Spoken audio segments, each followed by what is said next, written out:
Hello guys，好久不见了！大家好，我叫赵善丽。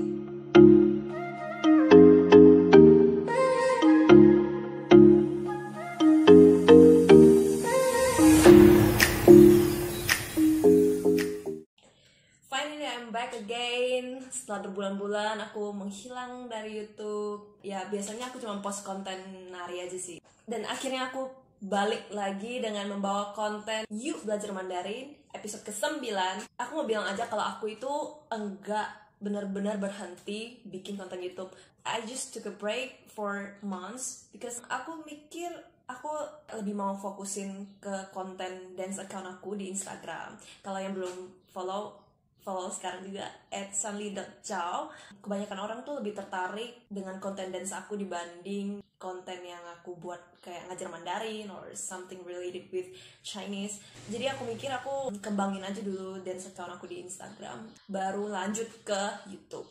But akhir-akhir ini aku tuh kayak terima banyak feedback tiba-tiba. Mungkin karena algoritma YouTube tuh udah makin kayak dia mungkin pick one of my videos yang waktu itu aku buat tentang culture shock aku dan tentang aku ngajar Mandarin, itu kayak lebih ditampilkan ke banyak audience lagi. Jadi kayak tiba-tiba kayak masuk banyak komen di YouTube aku, dan finally aku tergerak lagi untuk membuat konten video ngajar.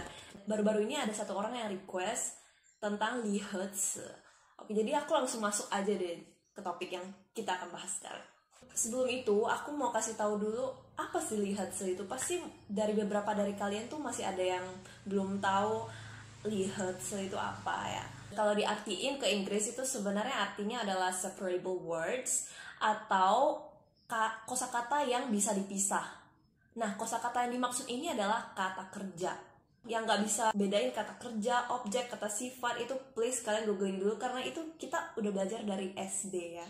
Jadi nggak ada alasan kalau kalian nggak tahu apa itu kata kerja, objek, dan lain-lain. Nah, kata kerja yang dimaksud itu ada dua karakter yang bisa dipisah maupun digabung. Maksudnya apa sih? Apa yang dipisah, apa yang digabung? Aku langsung kasih contoh aja deh biar kalian lebih paham. 吃饭, 见面, 听话, 唱歌. Itu kan masing-masing ada dua karakter dan semuanya itu kata kerja ya. Kalau secara utuh, arti mereka adalah kata kerja.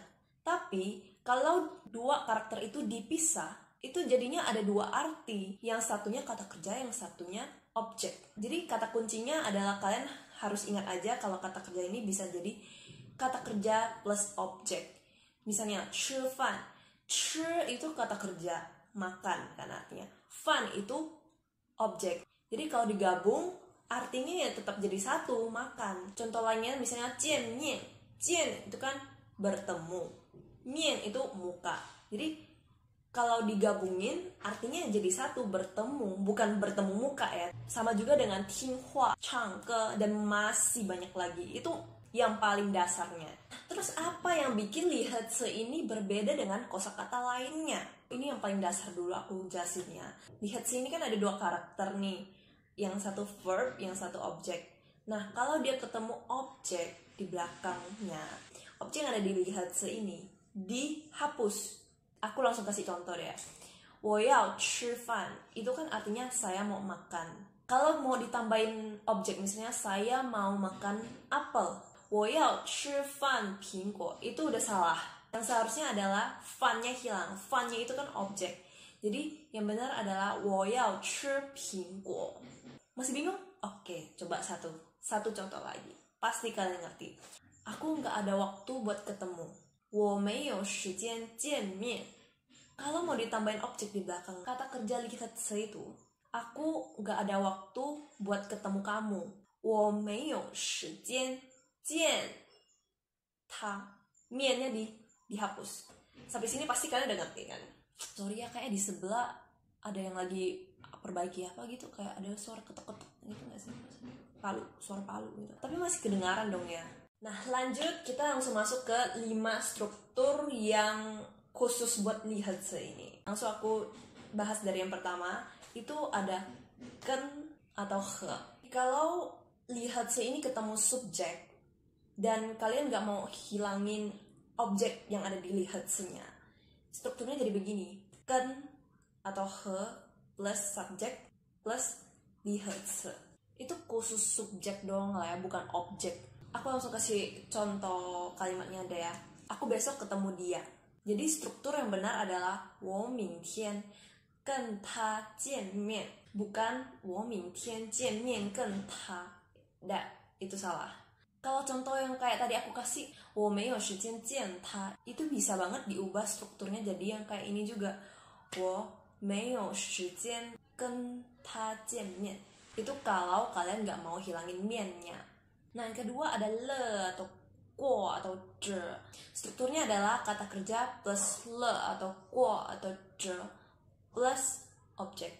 Jadi dipisah. Nah, yang di sini yang dipisah. Aku kasih contoh aja deh ya. Kami kemarin ketemuan. Mandarinnya adalah 我们昨天见了面. Bukan 我们昨天见面了. Salah. Kalau kalian masih bingung nih, aku kasih contoh lain lagi.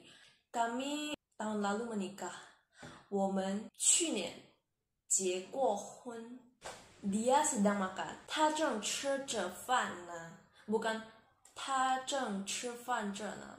Bukan, itu salah. Oke? Pokoknya struktur yang ini kalian ingat aja. Kata kuncinya adalah kalian taruh ko atau le atau co itu di antara kata kerja dan objek. Struktur yang ketiga yaitu tentang kuantitas atau jumlah.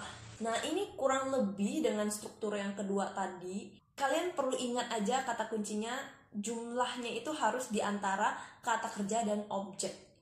Aku kasih contoh kayak yang tadi mirip-mirip. 我们见过几次面. 几次itu kan jumlah ya. Nah, kata kerja di sini, lihat di sini adalah 见面. Jadi 见几次面, bukan 见面几次. That's wrong, okay? Contoh lainnya, aku hari ini udah makan 2 kali. 我今天吃了2顿饭. Bener kan? Dia ditaruh di antara kata kerja. Kata kerjanya itu yaitu 吃饭 kan? 吃2顿饭.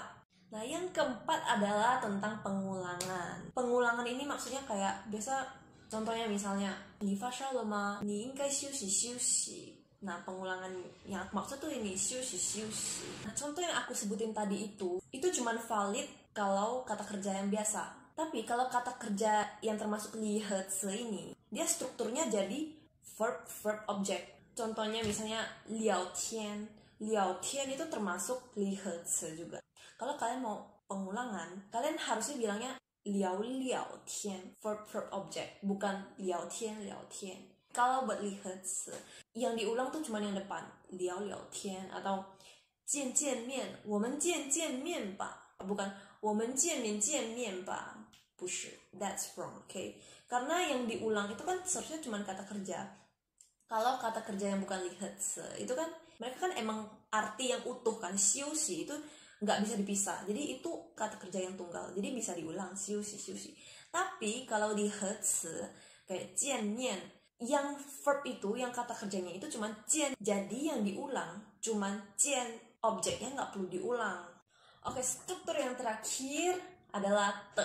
Nah, pasti kalian udah tahu te itu gimana strukturnya. Te yang ini strukturnya adalah kata kerja plus te plus kata sifat kan. Tapi kalau pakai 离合词, kalian harus ulang kata kerjanya lagi. Verb object, verb baru te baru objek. Aku langsung kasih contoh kalimatnya aja deh ya. 你跑步跑得很快. Kamu lari dengan sangat cepat. Nah, yang aku maksud itu ya 跑步nya. 跑步 adalah 离合词. Nah, verbnya itu 跑. Kalian tambah lagi di belakang. 跑步跑得很快. Aduh, sekarang gerobak. Karena 跑步, pu itu kan objek ya. Sedangkan syarat menggunakan te ini di depannya harus kata kerja. Jadi kata kerjanya harus diulang. 跑步跑得很快. Aku kasih contoh lain lagi. 你唱歌唱得很好听. Bukan 你唱歌的很好听. Itu kan udah salah. Ke itu kan objek. Jadi kita harus tambah 唱 lagi. 你唱歌唱得很好听. Aku ingat aja kalau kalian ketemu te ini, yang di depannya harus kata kerja. Kalau kalian ketemu kata kerja itu adalah lihetse, yang ada objeknya itu. Kalian harus tambahin lagi kata kerja di belakang objek itu. Gitu aja yang bisa aku share ke kalian. Semoga kalian ngerti, walaupun aku kayak kurang bisa ngajar orang sih sebenarnya, but I've tried my best. Kalau kalian masih ada yang kurang ngerti, kan bisa komen, aku pasti bakal balas. Atau kalian bisa DM aku di my Instagram @shanlicho atau @shanli.chow, atau di follow juga, jangan lupa. Thank you banget buat yang udah request. This is a great topic. Dan thank you banget yang udah support aku selama ini. Semoga aku bisa konsisten lagi untuk kedepannya. Jangan lupa kalau kalian ada request or apapun itu, please comment. Don't forget to subscribe to my channel kalau kalian baru. Like dan share kalau kalian merasa ini membantu kalian. Sharing is caring, okay? Oke, gitu aja. Thank you. Have a nice day. 再见.